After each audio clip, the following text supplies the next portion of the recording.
And we're back for the third time tonight, dear viewers. Let me, right off the bat, reintroduce by my side here, Fresh Tana. Welcome back, my boy. Yeah, welcome back. It's nice to be here. It's an honor, it's a pleasure, and of course, we will have a banger game coming up soon. So I hope you all will enjoy it. It's of course SLOTHS against JMGG, the guys with the huge dragon or sea serpent or whatever. It's a great team logo at least. This looks sick, and well, we will see which of those animals is the strongest. The poor sloth or the, let's keep it vague and say draconic creature there. Definitely a very interesting matchup here in League of Legends. Wouldn't be in reality or some sort of real fight, I think. Because obviously the sloth would win. We all know that sloths are apex predators. Definitely. Yeah, but if you say draconic creature, is a sea serpent still a draconic creature? I would consider them. Yeah. I mean, it's a serpent is a form of snake, which is a reptilian creature, which is close enough to a dragon. Yeah, you're right. It's up just like a dinosaur could be a serpent. I don't know. I'm not a biologist. Me neither. But we are not here to explain some biologic or some mythology stuff. We are here to analyze League of Legends, right? Yeah, definitely. And talking about League of Legends, so we've had some banger matches up to now, in my opinion. Definitely held up to my expectations. Pertinax taking a win against Once Upon a Team, and then Aurora taking a win against Full Clear Esports, and now with SLOTHS against JÖRMUNGANG should be also a very intense match. Yeah, I can't wait to see it. Rift SLOTHS, I think, coming in as favorites here, being one of the top teams of the first split, the spring split here at the ESLOL second division. However, yeah, we have JÖRMUNGANG as a newcomer. Always a bit hard to say how they will fare against one of those teams. You saw JÖRMUNGANG play on Wednesday. Did anything stand out to you? Actually, that's hard to say because yeah, they lost the game against Aurora, and I do not really remember lots, but no, there was one thing I remember. Axo played Ornn, and it was ridiculous because Axo almost carried this game on Ornn. He was unkillable and just being the beefy frontline, and that was really funny to see. In the end, it wasn't enough, but still, yeah, it was a great game by him, definitely in the Cassante matchup on Wednesday. But besides that, I think that Aurora just really kind of stomped JMGG, so not too much to say at least about them. Just to predict it, because I don't know if we see the full champ select starting or maybe we missed the first couple of bans. I predict the Draven ban and I predict the Garen ban, but that's all I can say against JMGG. All right. Well, you should be able to see very soon how that fares. And well, of course, Rift SLOTHS, pretty well known to us. We've seen them last split. We've seen them over and over again since they existed here on Rift Entertainment side. I don't think we should see too many surprises. Of course, they have a few roster changes. They've had a few. I think the only two players who stayed are Alex and Khan. Yeah. Yes. And we've had already some nice work on the bot lane, I believe, from Ardaflow. Had a really great game on Wednesday. Yeah. And essentially, Kryzen hinted a little bit in the early game, but after that, his hooks definitely helped out to win the game, and of course, his immense competitive knowledge probably kept in game. Because we saw a kinda shaky game from Shredded, who didn't hit a lot of Sejuani ultimates and kinda got out-jungled a little bit by Makala at least.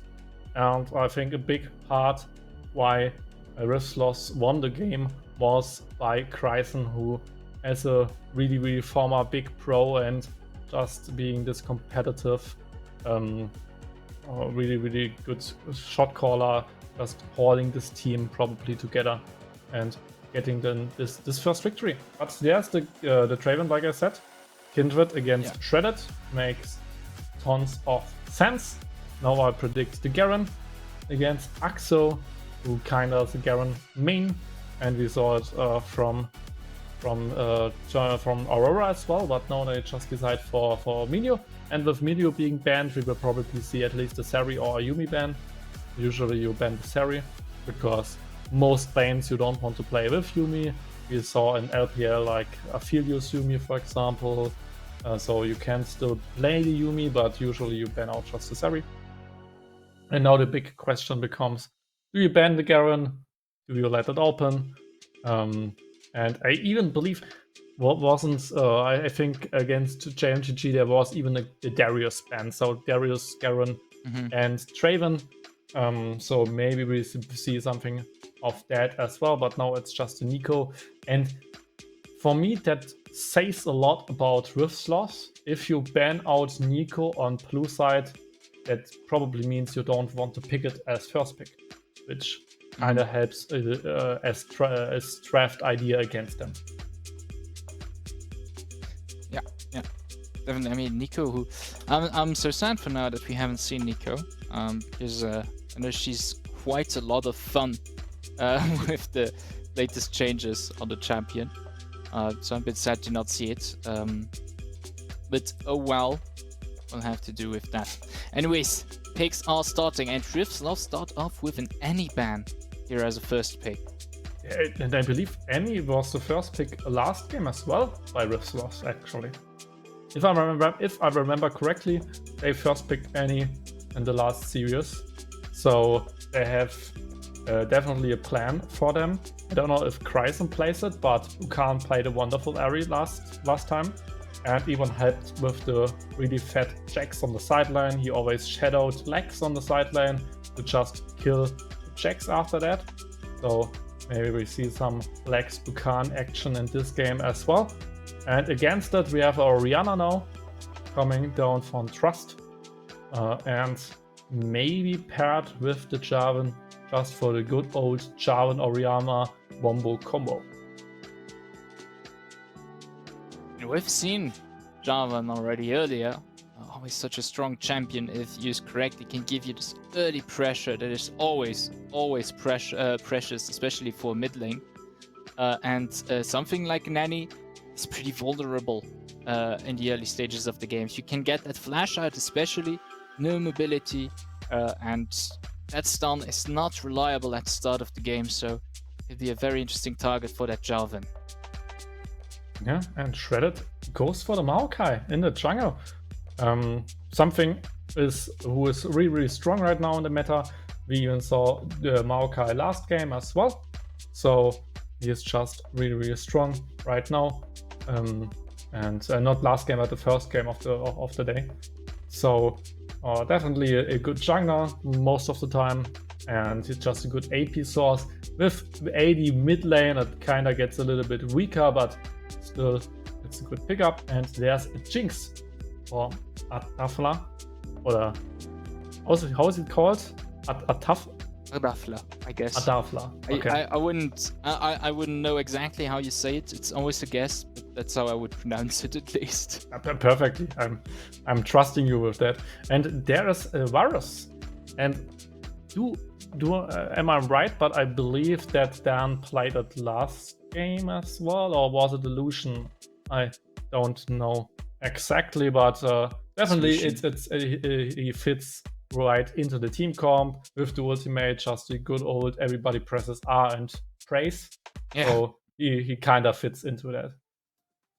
Yeah, definitely. And I think with Orianna Jarvan, you already have a pretty obvious combo on the ultimates between the Shockwave and the Cataclysm, and the Varus ultimate would just add on to the trap there, being able to keep the enemies there for longer. And yeah, second banning phase. Yeah, we do have a Darius ban this time around. The Gwen ban against Lex, who plays a lot of Gwen. It's definitely a threat on that champ. And the Malphite and Thresh. The Thresh, of course, makes sense with the Jinx. So just don't giving her the safety, especially against Jarvan. If Jarvan caught her in the Cataclysmos, you can always save her with the Lantern, so just banning it away is a good one. And they get the Lulu for themselves. So not the typical bot lane with Lulu and Varus, but it's a strong one indeed, because if you go for classic on-hit Varus, Lulu definitely makes him stronger. And now we will have a blind pick for the top lane together with a support pick, and there's Nautilus just trying to punish this Lulu pick with an engaged champion. That's definitely a good idea. And now Lex needs to find something for his team, and he has tons of different champions. Lex has a really huge champion pool, so I'm quite certain that he finds something interesting. Yes, absolutely. And he's not the type of top laner to have an issue usually on the top lane. He always has a good lane going on for him, and yeah, picks up the Gnar, who fits really well in all of that wombo combo they already have on the side of the SLOTHS. That team fight is absolutely monstrous. Yeah, definitely. And it's just a safe weak-siding champion. You can lane versus almost every single champion. Like, there are some tough matchups with Irelia and Yasuo, but Zed should be fine, at least if he finds the jump out of the E. If he gets stunned, then that could be rough in the 1v1. But besides that, should be fine against Zed on the side lane. So the Zed pick is kind of a wild card, in my opinion. He can work, but maybe he doesn't. Anyway, we see both team comps here fully displayed. We see some reoccurring faces with the Nautilus, any combination by SLOTHS. I mean, was there a Jinx last game as well by SLOTHS? I can't quite remember that, but at least Nautilus and yes. So it was Nautilus. It was almost the same draft in general. They had the Annie, they had the Jinx, they had the Nautilus. Only top they had Cassante and Sejuani in the jungle. So almost the same comp they've got going there.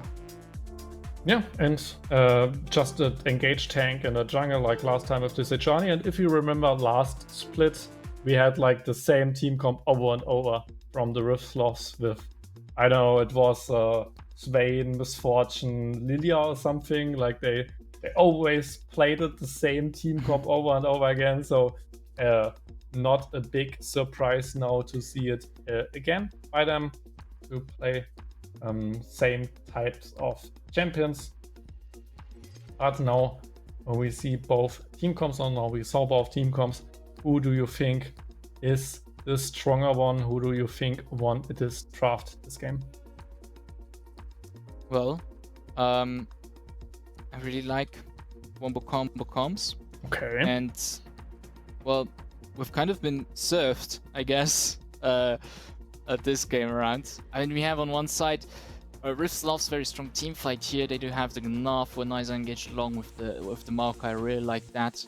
And the follow-up damage can just be huge. I mean, you have to burst, and then with Jinx you can just keep on taking out the rest of the team. And I am a big fan of the Orianna Jarvan on the other side for JÖRMUNGANG, what they've got going on there with those two. But I have to give it to SLOTHS. I think also as a team they come in as a favorite here, and I really like their team comp here with all of the teamfight possibilities they have here. Yeah, I think both team comps are rather easy to play. We have some really easy go buttons, like QG would have mentioned. That's a team needs a go button, and we have like the Nautilus hooks and the Maokai ults and the Jarvan engages and the Varus ults even. So there's a lot of possibilities to engage on both sides. I think both sides even have like similar scaling I do even believe that any Orianna was last time with Pertinax against Rift loss as well, right? Because there was the discussion between me and Daniel if Annie is just a better Orianna, actually. So, because both have shields, both have the burst, the Bomb Combo and stuff, but Orianna has basically a higher range and stuff, so that's the reason why people still play Orianna. Anyway, so I believe both team comps are really similar in terms of the engages, in terms of the scaling, in terms of even the I think the disengage by with Rift Loss is a little bit stronger. So if they get caught, they might get out. On the other side, usually you can't really disengage that easily with champions like the. I think they can. They can get caught a little, for example. Yeah. But yeah, I think overall the Riftsofts do have the better disengage here. Yeah. So, and because of that, I'm it's really difficult for me to say which team comp I like more. But I basically would give it to the favorite, and that's the Riftsofts. I believe that they can win with such a team comp. There's at the moment 1-0. And of course, JMGG are 0 and 1. So I believe that they will just execute their team fight a little bit easier. And sometimes, at least in my opinion, like those point-to-click CCs with the Nautilus ultimate and like Nautilus hook, which always lands and stuff. And then, of course, Flash Tippers is a little bit easier, at least, than Jarvan, because Jarvan needs to fight right angle. Sometimes he is a little bit too far ahead of his team. He maybe drops the ball because he just engages a little bit too far. And because of that, because the engage is a little bit easier to play, even with the Maokai roots and stuff, I believe that the Riftsofts team comp is just a pinch easier to play. And with that, maybe even easier to execute. They do, as you've said, have a lot of. They will click a lot more, I think, than aim compared to JÖRMUNGANG, and that can indeed be of advantage for them in this game. But we'll see how the newcomer fares in this Battle of the Giants. I'm talking about the animals. Here, once again, about the mascots.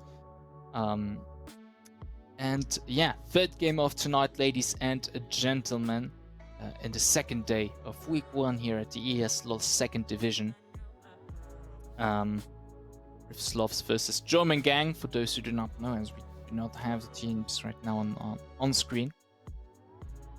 As we're headed for the game, which should be starting any minute now. Yes, we'll leave in 1 minute, a little less even so. Yeah, and all of those breaks, I mean, if you just watched Wednesday or the last season, we always jumped in and spectators had like 4 minutes delay. No, we have the 4 minutes delay. All of that because of competitive integrity, of course. So no, we are finally in game with our boys Riftsofts and with our boys JMGG in the Rift in the third game of the day on this wonderful ESLOL Division 2 Elite Series League of Legends in English. Yes, this English broadcast brought to you by Rift Entertainment, as you can see in the lower left corner. Oh, some shameless plug. They're literally on the channel though, so still it's a shameless plug. You can say that, I'm man. allowed to. Yeah, no. Yeah, definitely you are allowed to. And it's wonderful to be here, to be invited with you from Rift Entertainment. Anyway, all of that being said, nothing really happened in this early game. We didn't see a single like risky invade or something. I mean, we have the Nautilus hook to maybe do something, but he didn't try to go for it. And so we will just have a normal early game where all sides just do almost nothing than laning. Oh, maybe. Oh, that could be cheeky. They would try to go for a late invade. But Jarvan starts on the other side of the map. So They will not spot him, but if Jarvan is not knowing that, then he will run into his jungle without having any camps left. Yes, absolutely.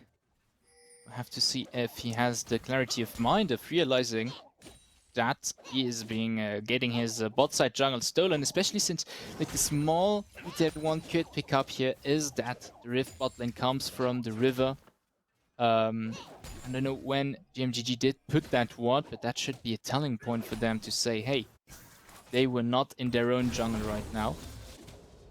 Maybe Uval can take the hint. Yeah, and especially, I mean, if they saw the first game of Rift, then they already knew that last time Shredded tried to invade on Sejuani, and this time he tries to invade on Maokai. So Shredded, as a Kindred main, likes to invade, and now he gets spotted. Yep, and it is looking not too good. Oof, just in time. The jumpers are getting sent out by Ardafla to block Rust in their chase. Close call for Shredded there. Close call. And is it just me, or...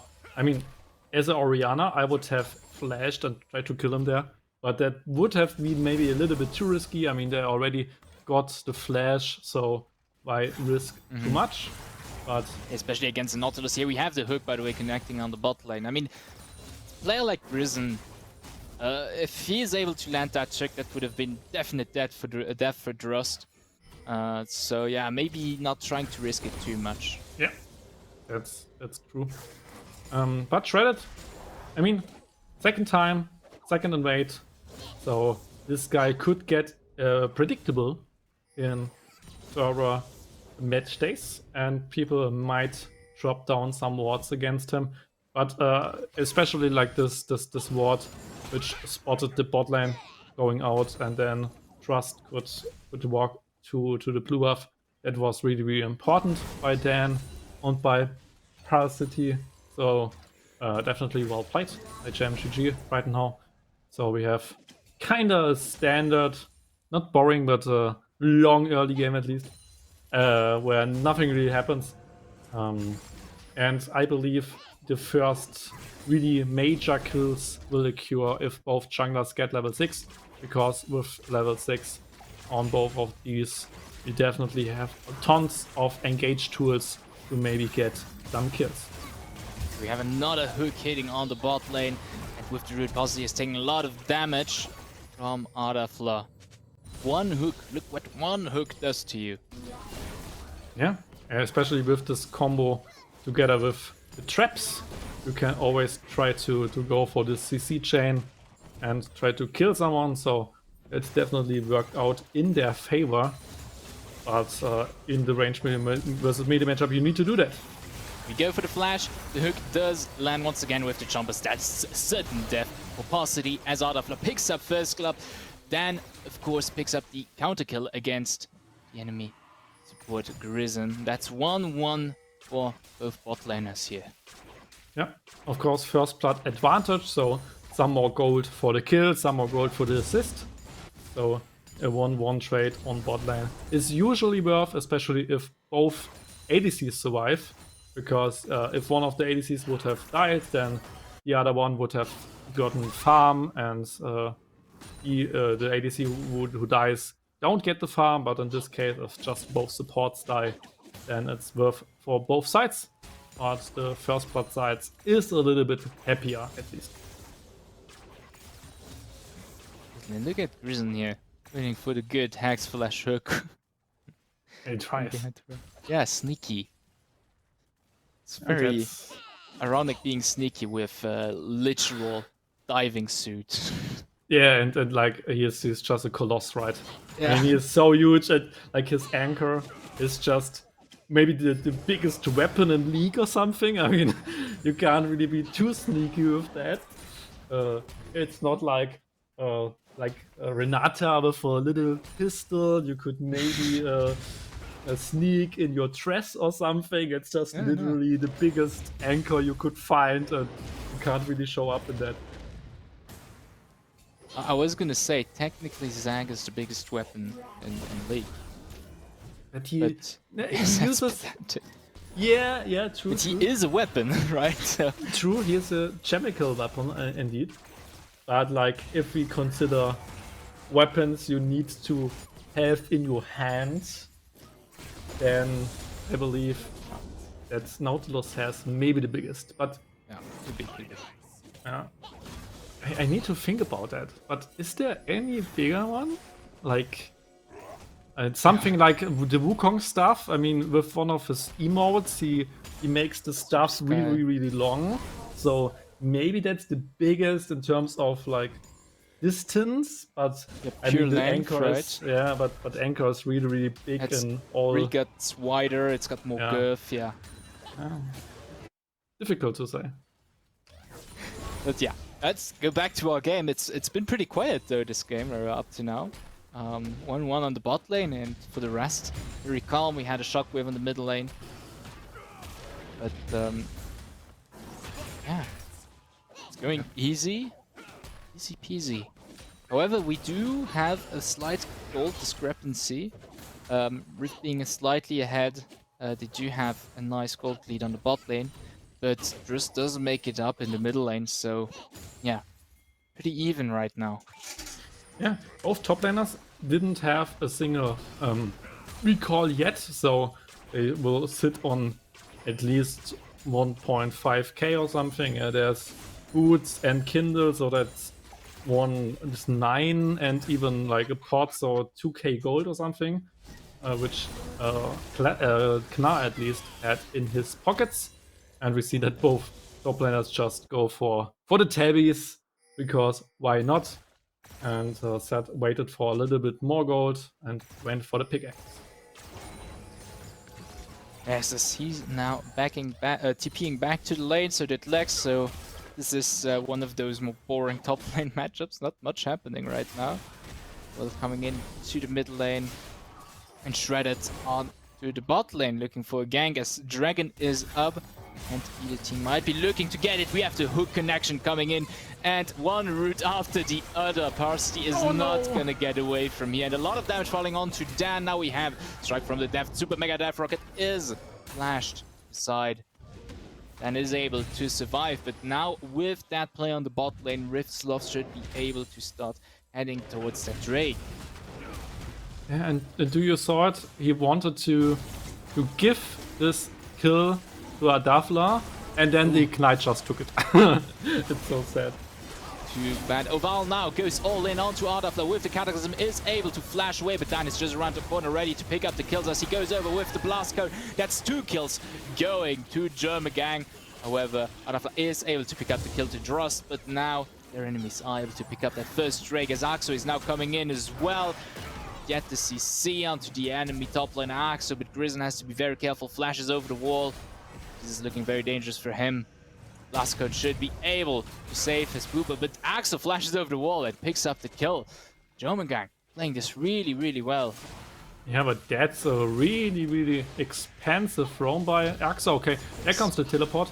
So Trust basically saving top lane here from getting 2 plates, and that's really important. But by this roam, they got a lot of things. They got a Drake, they got a winning team fight, they got a lot of kills. So that is really important. And Dan is such a strong ADC, so giving him 2 kills essentially means a lot. And then of course, Axo getting 1 kill in this progress makes his side laning a lot more easy against Flex, because usually a top laner with a lead can try to snowball it at least. So that's definitely something. A little freeze in the bot lane just to give the farm to Dan. Works out perfectly. But it makes up for the farm advantage that Lex was able to gather while Axo was gone. Now Bukan going in with the Tibbers, putting a lot of damage on the sad player here. Just not enough to kill him, but enough to frighten him a bit. Yeah, that's the Annie classic. We saw it plenty of times in the MSI a couple of weeks ago, where Annies against Ares, for example, just Tippers them to poke them away. And it's so annoying because you get so much gold from the first strike, and the Tipper sits on the lane and pokes you and runs at you, and yeah, just poking them with tibbers. Why not? And Yeah, I that's mean, it's exactly what I did. not normal ability, right? It's not like it's an Yeah. ultimate ability or anything. Oh, No. I mean, no normal stuff. it's basically any in tibbers. It's in the name. Or Yeah. not really, but I mean, it's her pet, so why not using the pet? It's basically what Ivan does with Daisy all the time, just blazing Daisy and running in circles with her. And I mean, all Annie needs to do to activate him is like throw a teddy bear on the enemy, right? So it's not much effort as well. So I might as well do it. Yeah. And it costs some mana, I mean, but every ability costs mana, so not a huge loss. And yeah. And I mean, look, it's almost off cooldown now already, so yeah, it really actually isn't too bad. no, you can always do that. Anyway, I really want to see what Zed will build with his Mythic if he goes for the God Drinker or for the Strife Breaker. But there's the Roots coming out in the bot lane. Onto a Val with the hook, and now followed up with others. He goes with the Cataclysm onto Ardafla, puts a lot of damage on the enemy AD carry. Ardafla is the first to fall indeed, as now Shredded is starting to get real low. Down picks up the double kill here during this gang, and Grizzon now under the turret. Is he gonna survive? Or Dan does go for the tower dive, gets a lot of damage. And barely escapes. Last turret hit without getting the kill on Grizzon, but double kill for him. Still really, really good. And there's the next ultimate just to poke with the Shockwave in the mid lane. Yeah, they just use it. I mean, there are plenty of ults where you can. That's so funny to see. Yeah, why not?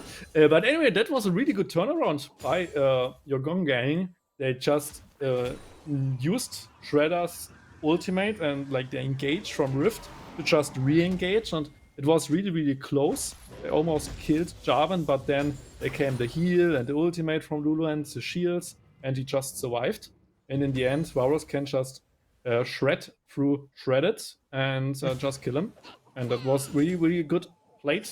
And of course, Jinx was caught in the Cataclysm, so that was a big problem in the teamfight as well. Here we can see some gold, and Dafla even gets more gold from the platings from the first turret. So he is the richest guy on the Rift. And after him, it's probably Dan, right? With almost 6k as well. Yeah, so indeed, albeit being behind in terms of kills like this, big difference.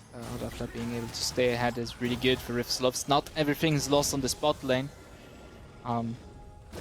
In a bit of a bind here. JÖRMUNGANG is kind of leading the way currently. TP coming in, and here we have the hook onto Dan, but immediately Overgrowth is going to put him some health back in there, and Grizzon is going to fall as the ESLOTHS are forced to fall back. They were 3 versus 4. That situation. Cataclysm is back up again, so used against Shredded. She's going to be able to flee. As JÖRMUNGANG does pick up the second trick in this game, but we once again have this problem of, hey, Lex is alone in the top lane, able to push. Oh, and the super mega death rocket steals it. Oh no! I mean, oh yeah! I mean, for ESLOTHS, but it's so sad for JMG, right? What a play there by Ardafla, just stealing it away with the Jinx rocket. What a madman! Amazing. And I think they even nerfed it a couple of patches ago. The damage of the Jinx rocket against objectives, but I mean, you can still do that, right? And there's the next tippers just to maybe kill Axo. I mean, it's close, maybe with a hook, maybe with a... But there's a turnaround. Ay. 1 for 1. 1 for 1. Oh god, I did not expect that Dragon Steel. God. Yeah, that was really, really crazy. It's the battle of the ADCs right now. Both ADCs with the most farm, both ADCs with the most gold. Not with the most farm, but with the most gold at least. So, and with the most kills for their teams. So yeah, you will see plenty of moments where both ADCs will shine.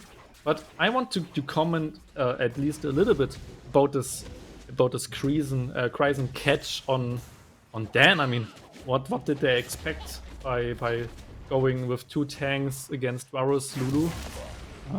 That was a kinda miscalculated catch at least. But in the end, they got the Drake, so I mean it's fine, right? Yeah, and Lex got Totally turret on the top calculated. lane. Yeah. We can now... Ooh, that was very nice timing. Both sides. And they seem to be picking up that Herald. I think it should be denied. Yes, they do pick it up. But now the engage from JÖRMUNGANG with the Cataclysm. Is it the wisest choice? But Shredded in the middle of them all alone. Yes, they're gonna get that kill. And with Bakan on the bot lane, Rift is not going into that fight. Yeah. And Varus gets another one for him. So 6 kills for the on-head Varus, who already has his Mythic, and probably Kraken Slayer is building up right now, which is important against the triple tank frontline. So just having some more damage against those tanks is really strong. And now he can try to go for this turret. Oh, what damage is that? Woo! Oh, damn. A lot of damage falling onto Druz. Try to stop Bukan's push, but no problem for the Annie player.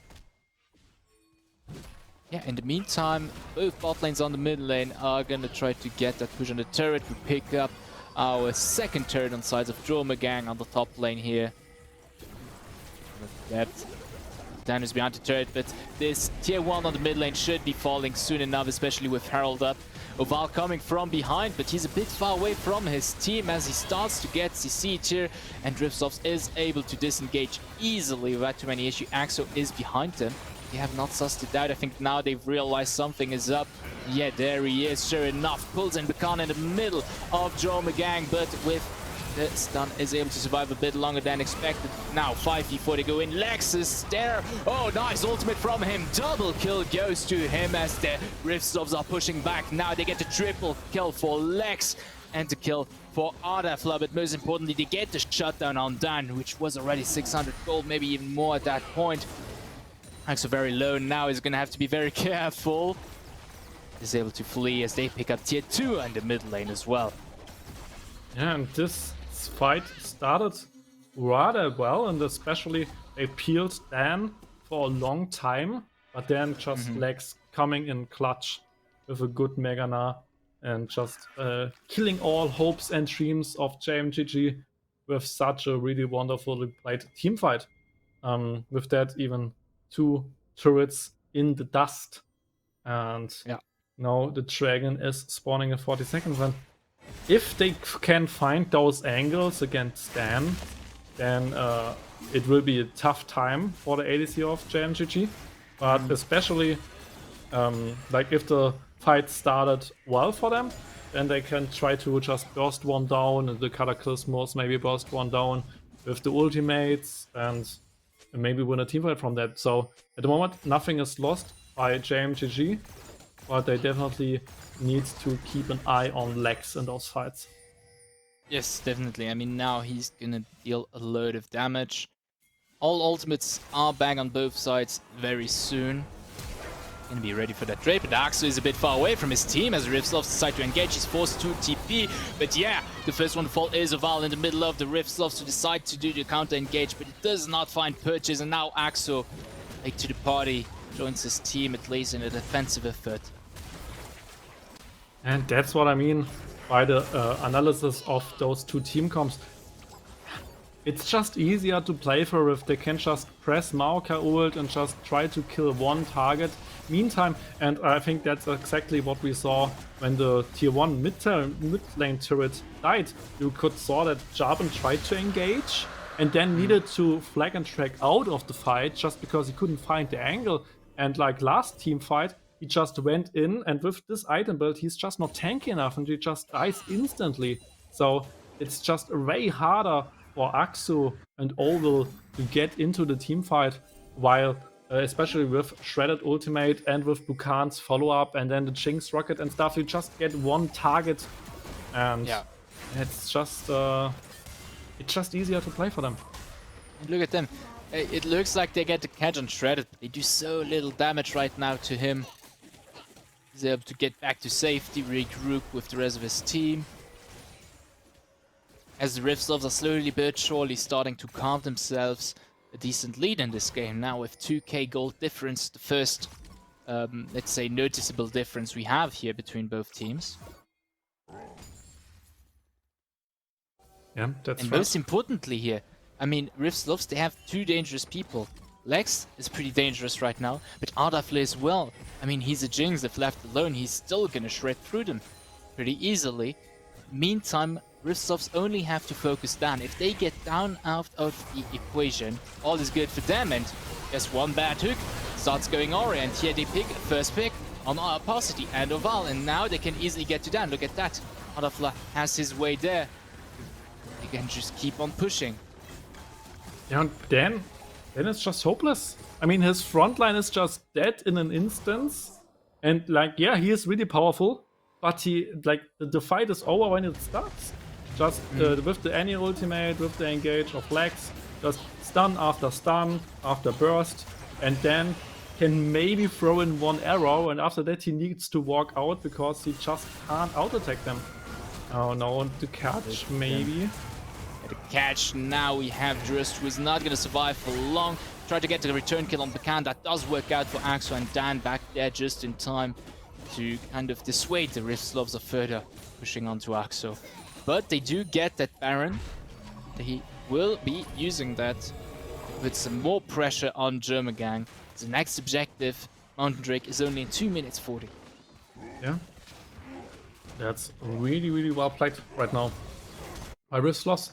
And at the start of this game, actually, I had like a little bit of, like, not fear, but it was a little bit of dicey. They almost just lost some team fights. Dan was really fat. And just thinking about the first game of Riftslovs where they almost lost against Pertinax, and I thought, oh man, if JMGG wins the early game, Riftslovs is really struggling to find those leads. But now they kind of stabilize the game. They have a huge gold lead. They just find good engages and will probably win this game right now because JMGG has really big problems to solve in this game. And I don't think that they can do anything. They need to find the engage, because if they get engaged, I think it's over. So they need to find a good angle, a good target. And even with that, it could be rough.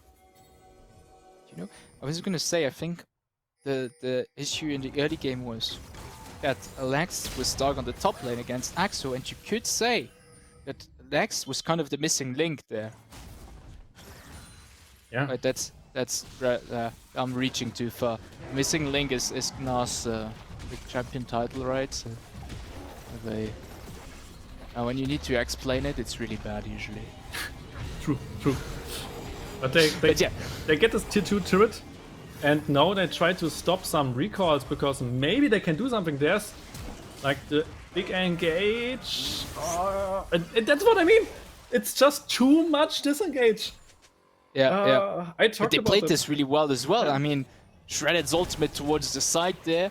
Grison, who stayed just a bit, get his own ultimate onto them as well before using the blast cone.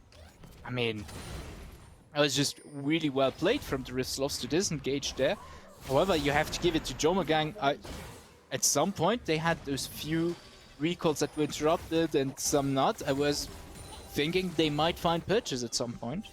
Yeah, but the engage is just way.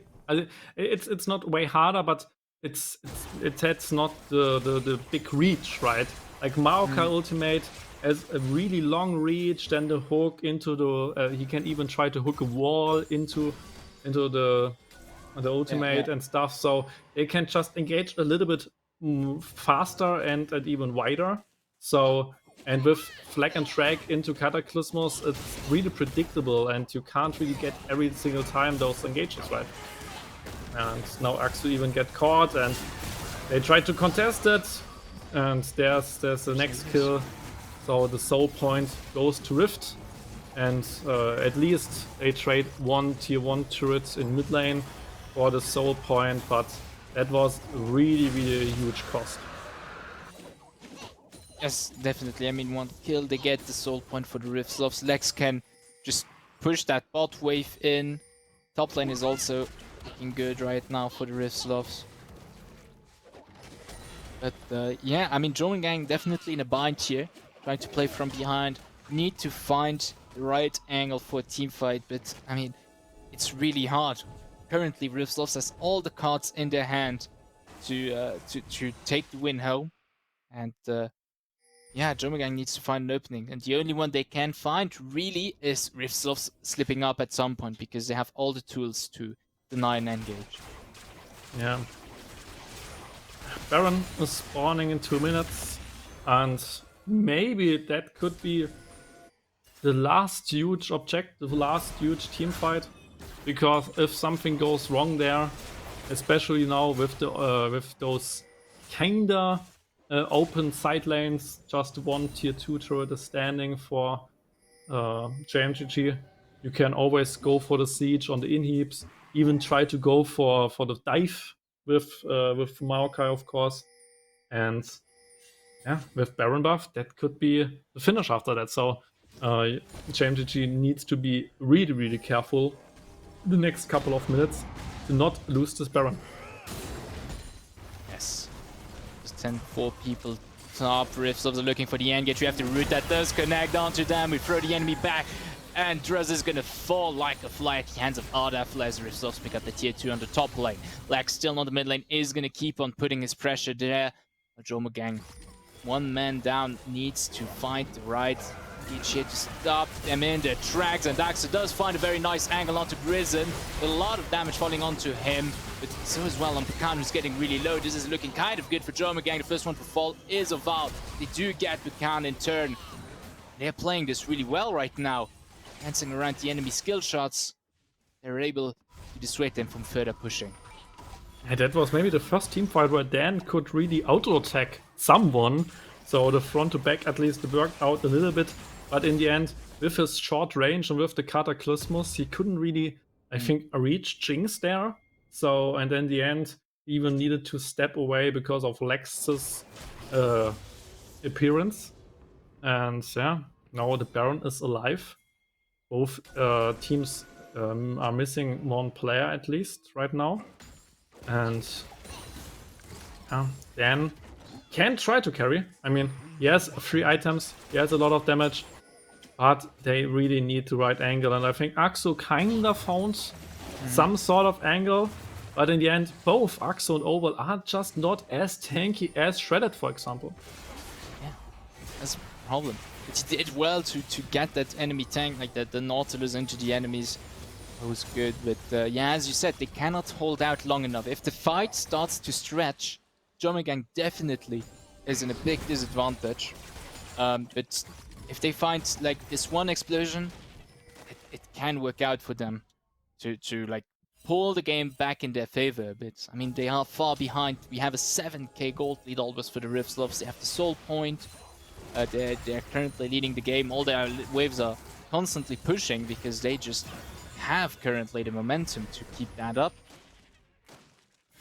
Yeah, I mean, if you just look at the summoner spells, Bukan and Ardafla have no flash right now. And I think that's the only chance. Oval finding the Cataclysmus into the shockwave of Orianna and then into the burst from Dan or something. Okay, you have the ulti falling from Shredded as ESLOLs are deciding to go to the other wall of that pit to get some damage on the enemies. Stop them in their tracks. They get the kill onto Oval, and no further Cataclysm is going to be able to change the situation as they pick up the Nasher, but things are looking good as the ESLOLs are kind of spread over the map. They pick up a few shutdowns. Triple kill going to Dan. Yeah, and if they are fast enough, they can even try to secure this Drake now, because the death timers are kinda like the Dragon Spawn. So if they just run to it and just instantly finish it, then they can get out. And like a really important thing now, Dan has Guardian Angel. So he can maybe even play a little bit more aggressive, because he always has his second chance, basically. And like last fight, he couldn't really reach someone. He was standing there and couldn't really entrance the fight. And after he entranced it, he almost got bursted down, but kinda survived in the end. So it's really, really difficult for him to play. But they denied 3 Baron buffs. gets this soul point away and are kinda back into the game right now. And they get the objective gold. They got objective gold. Oh god. Shutdown gold, and they get the objective bounty now as well, which puts them back in terms of gold a little bit. And most importantly, this is really good for the morale of the players. Yeah. Winning a team fight like that is really good in this position. And yeah, they keep looking for it. Axel decides, yeah, he starts to like be a bit more tanky, be able to do the kind of plays they need from him. And they do not find proper purchase there. But definitely, JÖRMUNGANG did get a second win from this. And both Aksu and Over, those engages are just so predictable and so easy to try to get out of there, because they just run at you, and like Aksu really needs a creative angle to even do something. It's so hard for them to play, but just look then in those team fights. He is the one we need to target from both sides. He needs to survive, and Rift needs to kill him as fast as possible, because as long as Dan survives, JÖRMUNGANG has still a chance in this game. Yeah. Yeah, and they're playing really well around. I mean, he always has paucity on him. Overgrowth is reserved for Dan in case something goes bad for him. He has all the peel in the world. Yeah, with the Sparrowmouth being ending, more or less, they just got in top lane in. I mean, that's something, but it's not like the huge payout you normally would have liked, especially you wouldn't like to give away 3 kills and a Drake, right? So for Rift, it was a really fine Baron, but kinda gave JÖRMUNGANG his foot back into this game. And yeah, and even Orianna is slowly but surely a really huge damage threat. I mean, she has Robodons, and she builds the Void stuff soon, so she builds full damage. There's no utility, there's no tankiness, there's no Zonias or something. Just fully on the damage side. Funny enough, she builds like Ionian boots, so not the damage variant. But I mean, cooldown is damage as well, right? So kind of funny that she goes full damage, but not penetration boots. But yeah, and Dan is full build. I mean, it's just full build after 30 minutes. Yeah, that's really good. Now is the opportunity for JÖRMUNGANG to try and do something. Dan having hit this mark, kind of. He is definitely the most threatening player in the whole game currently. Yeah, Adafla is close. I mean, just one Almost more, yeah, almost full items as well. And Jinx with more reach is really scary as well. Yeah. Rift does take the lead. With Shredded's ultimate, they're able to clear the way to get that turret. But JÖRMUNGANG does look for the engage, and they go all in. Here we have them spread out. Lex is getting really low very fast. So is Adafla. They did find the purchase ad finally. They get the damage out of him. But Axo is the first to fall. Like, keeps on going. Ryzen now finds purchase. Woval in the middle of the Rift. SLOTHS is going to die as well. Down 2. Yeah, we have the Guardian Angel being procced, and now he's the only member in the middle of the Rift. SLOTHS with paucity being kind of a straggler here, trying to flee. Is able to flee, but man, that's almost an ace going to the Rift. SLOTHS, and with that, they can easily close out this game. The moment Dan dies is the moment where Rift SLOTHS comes out victorious. They just win their second game in the split. And that's really solid performance. Way better than last game versus Pertinax. And they definitely show us why they could be the big favorites of the split. Absolutely. And I mean, in the end, they're just living up to their name and taking their time, as there are SLOTHS. Ooh, the darkness here. As we can see you now once again. Yeah. But, yeah, good game, everyone, to all the players. And yeah, very nicely played. Stayed even more or less for most game. Then once Rift SLOTHS took the lead, JÖRMUNGANG was able to get a bit of a foot back, but in the end, against that power, they were not able to withstand too long, and Rift SLOTHS did take the win in the end. Ladies and gentlemen, now we're headed towards the last game of tonight. Dynasty versus Next. You'll be seeing that after a 10-minute break, ladies and gentlemen. And yeah, I guess see you soon. See you soon. Salut, ich bin der Daniel und das ist der Ali. Und mir weiß der Schaudecker, wenn du Summoner Stance so laufen wird. Kommt mit. Spiel Summoner Stance bei diesem League of Legends Turnier, Mod. Oh nein, das hab ich gekillt. Guck, kein Bock mehr auf League. Ciao. Beweis den Treffsicherheit bei diesem Bierpunkt-Turnier. Oh, ich hab das so gewonnen. Das ist kein Spaß.